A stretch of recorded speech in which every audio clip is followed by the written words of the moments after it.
आकाशवाणी से प्रस्तुत है समाचार प्रभात।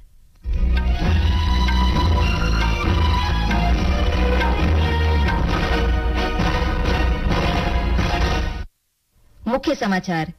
लोकसभा चुनाव के पहले चरण के लिए मतदान की तारीख नजदीक आने के साथ प्रचार अभियान चरम पर। विभिन्न राजनीतिक दलों के नेता मतदाताओं को लुभाने के लिए कोई कसर नहीं छोड़ रहे हैं।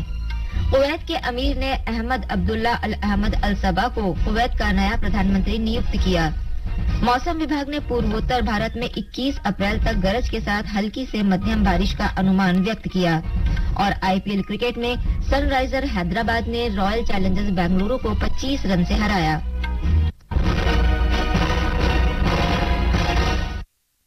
समाचार प्रभात के साथ मैं नईम अख्तर।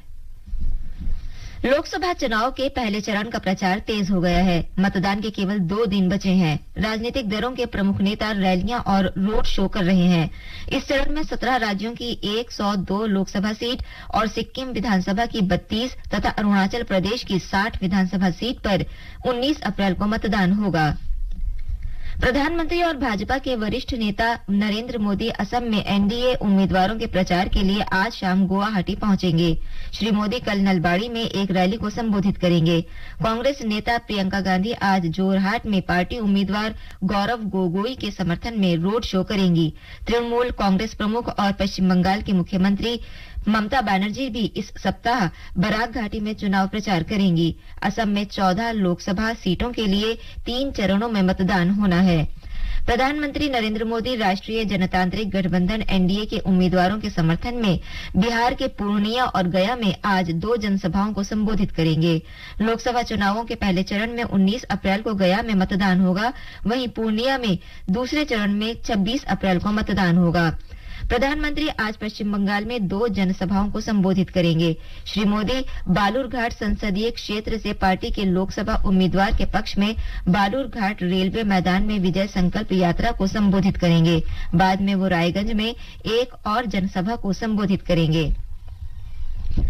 भाजपा के वरिष्ठ नेता और रक्षा मंत्री राजनाथ सिंह आज तमिलनाडु के कृष्णागिरी और तिरुवन्नामलाई में एक सार्वजनिक रैली को संबोधित करेंगे और रोड शो करेंगे। लोकसभा चुनाव के पहले चरण में तमिलनाडु की सभी 39 सीटों पर 19 अप्रैल को मतदान होगा।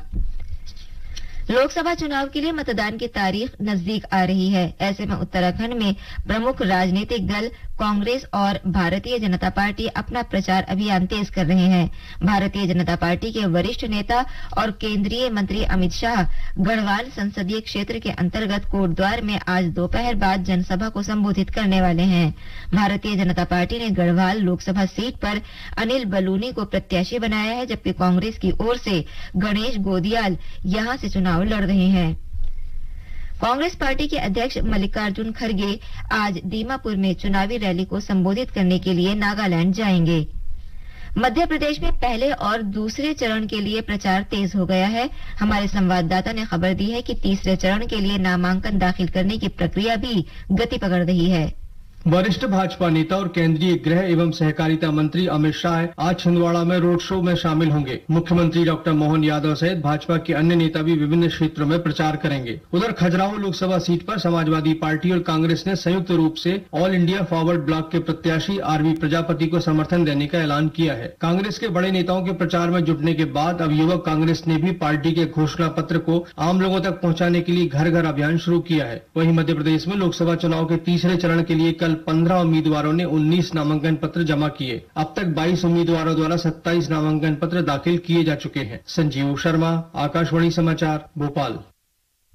मेघालय में लोकसभा चुनाव के पहले चरण में 19 अप्रैल को मतदान होगा। मतदान में अभी करीब 1 सप्ताह का समय बाकी है।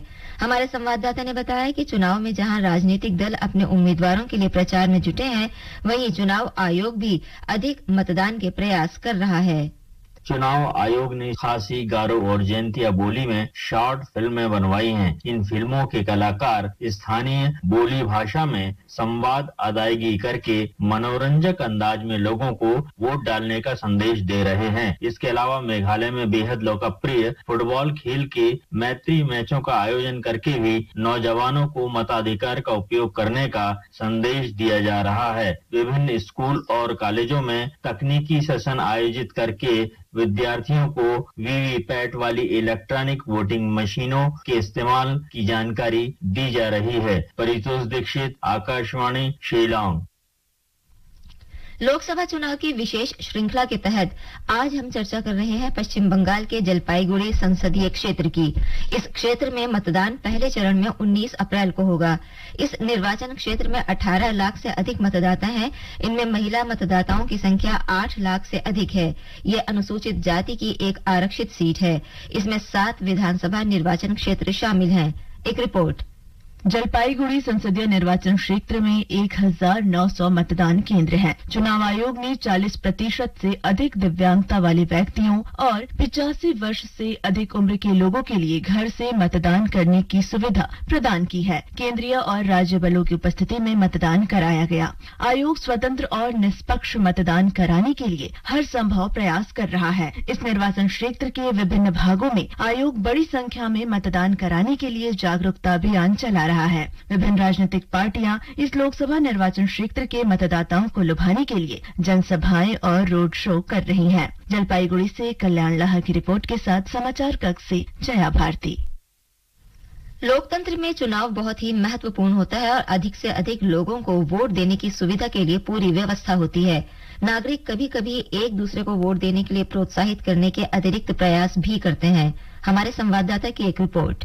2019 के संसदीय चुनाव में केरल की मैरी एक अनोखा सुझाव लेकर आई। सिर्फ वोट देने की बात करने के बजाय उन्होंने पौधे बांटे। मैरी का यह विचार लोगों को पसंद आया और उन्होंने मतदान के बाद अपने अपने इलाकों में पौधे लगाए। मैरी के विचार ने न केवल क्षेत्र को हरा भरा बनाने में मदद की, बल्कि मतदान प्रतिशत को भी बढ़ाया। मणिपुर के विष्णुपुर इलाके के 102 वर्षीय निवासी नियाज अली भी एक उदाहरण है। वह युवा मतदाताओं को देश के भविष्य के बारे में सोचने और लोकतंत्र को मजबूत करने के लिए प्रोत्साहित करने में विश्वास रखते हैं। दुर्गेश भदौरिया, आकाशवाणी समाचार, दिल्ली।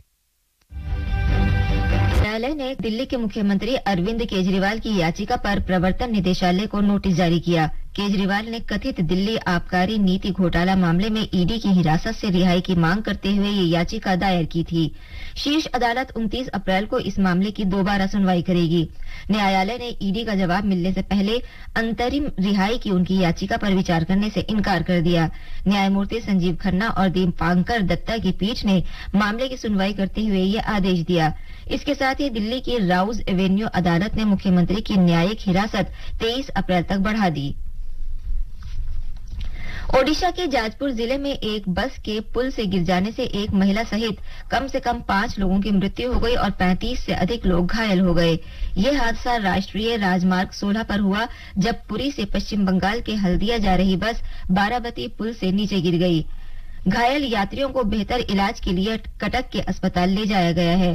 पुलिस ने बताया कि चालक ने बस पर नियंत्रण खो दिया, जिसके कारण ये दुर्घटना हुई। इस बीच ओडिशा के मुख्यमंत्री नवीन पटनायक ने बस हादसे में हुई मौतों पर दुख व्यक्त किया है और मृतकों के परिजनों के लिए 3-3 लाख रुपए की अनुग्रह राशि की घोषणा की है। प्रसिद्ध संगीतकार के.जी. जयन का आज सुबह कोच्चि के त्रिपुनिथुरा में निधन हो गया। वो 90 वर्ष के थे। अपने भक्ति गीतों के लिए जाने जाने वाले जयन ने 1000 से अधिक गीतों की रचना की और कुछ मलयालम और तमिल फिल्मों के संगीत निर्देशक रहे हैं। पद्मश्री से सम्मानित जयन को केरल संगीत अकादमी और हरिवसारसनम पुरस्कार से भी सम्मानित किया गया था। मलयालम अभिनेता मनोज के जयन उनके छोटे बेटे हैं। ये समाचार आकाशवाणी से प्रसारित किए जा रहे हैं। समाचार प्रभात में आप कुवैत के अमीर ने अहमद अब्दुल्ला अल अहमद अल सबा को देश का नया प्रधानमंत्री नियुक्त किया। ये निर्णय 7 अप्रैल को पूर्व प्रधानमंत्री शेख मोहम्मद सबा अल सलेम अल सबा के इस्तीफे के बाद लिया गया है। 4 अप्रैल को नई संसद के चुनाव के बाद शेख मोहम्मद ने 6 अप्रैल को अपनी कैबिनेट का इस्तीफा सौंप दिया था। शेख अहमद की नियुक्ति एक नई संसद के चुनाव के बाद हुई, जो दिसंबर 2020 के बाद से चौथी बार है। नए प्रधानमंत्री 1999 से 2005 तक वित्त और संचार मंत्री रहे, जबकि 2006 से 2011 तक स्वास्थ्य मंत्री, तेल मंत्री और सूचना मंत्री के रूप में कार्य किया। मौसम विभाग ने पूर्वोत्तर भारत में इस महीने की 21 तारीख तक आंधी और गरज के साथ मध्यम वर्षा का पूर्वानुमान व्यक्त किया है। मौसम विभाग ने कहा है कि अरुणाचल प्रदेश, असम और मेघालय के कुछ भागों में अगले 6 दिन तक ये स्थिति बनी रहेगी।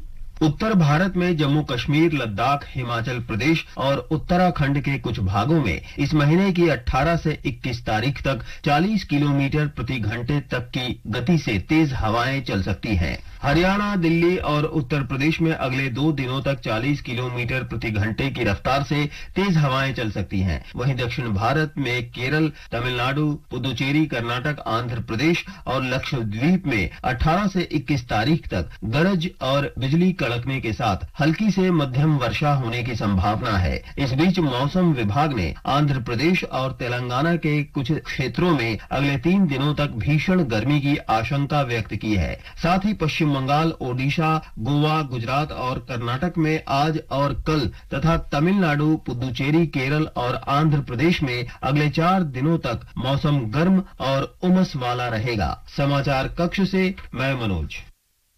आईपीएल क्रिकेट में कल सनराइजर्स हैदराबाद ने रॉयल चैलेंजर्स बेंगलुरु को 25 रन से हरा दिया है।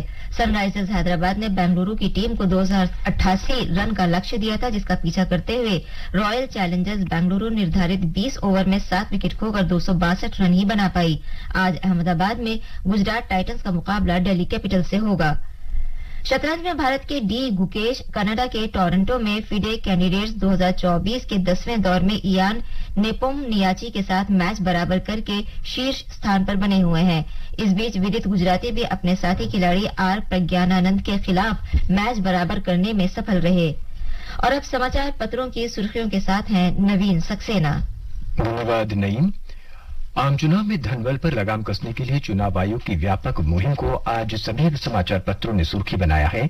राजस्थान पत्रिका ने मुखपृष्ठ पर दिया है मतदान के प्रथम चरण से पहले ही 4,650 करोड़ की जब्ती।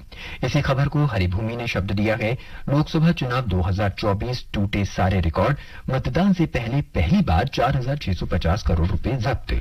केजरीवाल को राहत नहीं, सुप्रीम कोर्ट का जल्द सुनवाई से इनकार, दैनिक भास्कर समेत सब अखबारों ने सुर्खी दी है। नवभारत टाइम्स लिखता है, केजरीवाल की याचिका पर सुप्रीम कोर्ट ने ईडी से जवाब मांगा। न्यायपालिका को कमजोर करने की कोशिशों पर पूर्व जजों ने प्रधान न्यायाधीश को लिखा पत्र। ये खबर दैनिक जागरण और लगभग सभी अखबारों ने पहले पन्ने पर छापी है। हिंदुस्तान की प्रमुख खबर है, इजराइल पर संयम बरतने का दबाव, अमेरिका बोला युद्ध हुआ तो वो साथ नहीं देगा। राजस्थान पत्रिका की खबर है, स्पेस वॉर, अंतरिक्ष में पहले युद्धाभ्यास की तैयारियों में जुटा अमेरिका, $620 लाख होंगे खर्च। इस साल झमाझम बरसेगा मानसून, देश में सामान्य से ज्यादा बारिश का अनुमान। दैनिक ट्रिब्यून सहित सभी अखबारों की अहम खबर है। खेलों के हवाले से दैनिक जागरण ने पहले पन्ने पर खबर दी है, आईपीएल में टूटा एक मैच का सर्वाधिक रन का रिकॉर्ड। अंत में मुख्य समाचार एक बार फिर। लोकसभा चुनाव के पहले चरण के लिए मतदान की तारीख नजदीक आने के साथ प्रचार अभियान चरम पर। विभिन्न राजनीतिक दलों के नेता मतदाताओं को लुभाने में कोई कसर नहीं छोड़ रहे हैं। कुवैत के अमीर ने अहमद अब्दुल्ला अल अहमद अल सबा को कुवैत का नया प्रधानमंत्री नियुक्त किया। मौसम विभाग ने पूर्वोत्तर भारत में 21 अप्रैल तक गरज के साथ हल्की से मध्यम बारिश का अनुमान व्यक्त किया। और आईपीएल क्रिकेट में सनराइजर्स हैदराबाद ने रॉयल चैलेंजर्स बेंगलुरु को 25 रन से हराया।